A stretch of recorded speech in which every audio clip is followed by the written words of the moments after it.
In today's video, I'm going to show you exactly how to stop Trello marketing emails and completely turn off Trello notification emails in just a few clicks.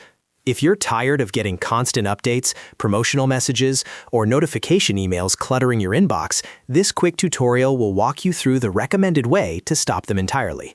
The best part is, you can do this directly inside your Trello settings, and it only takes about a minute.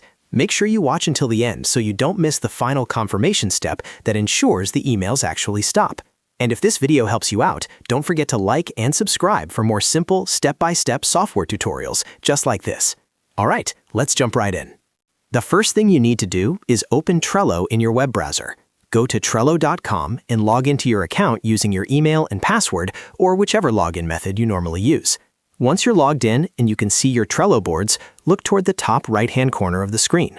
You'll see your profile picture or your initials in a small circle. Go ahead and click on that profile icon.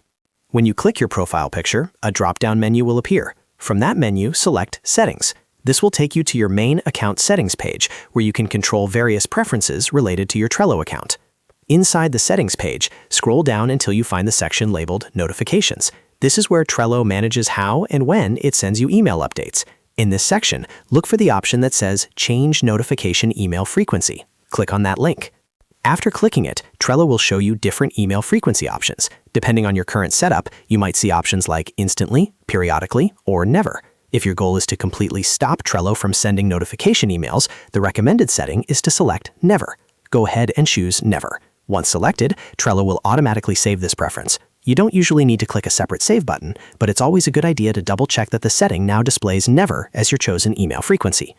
By selecting Never, you are telling Trello to stop sending you notification emails entirely. That includes updates about board activity, task assignments, mentions, and most general notification-based emails. This is the most effective way to reduce inbox clutter coming from Trello. If you were specifically looking to stop marketing-style emails, this setting typically covers the majority of them because Trello's promotional and notification systems are tied closely to your notification preferences. However, if you still receive occasional product announcements, you can scroll further down in the notification section and review any additional email subscription options to make sure everything is disabled. And that's it. You've successfully turned off Trello notification emails and stopped Trello marketing emails using the recommended method. If you found this tutorial helpful, make sure to hit that like button and subscribe to the channel for more quick and easy Trello tips, productivity hacks, and step-by-step software guides. I post simple tutorials designed to save you time and keep your digital workspace organized. Thanks for watching, and I'll see you in the next video.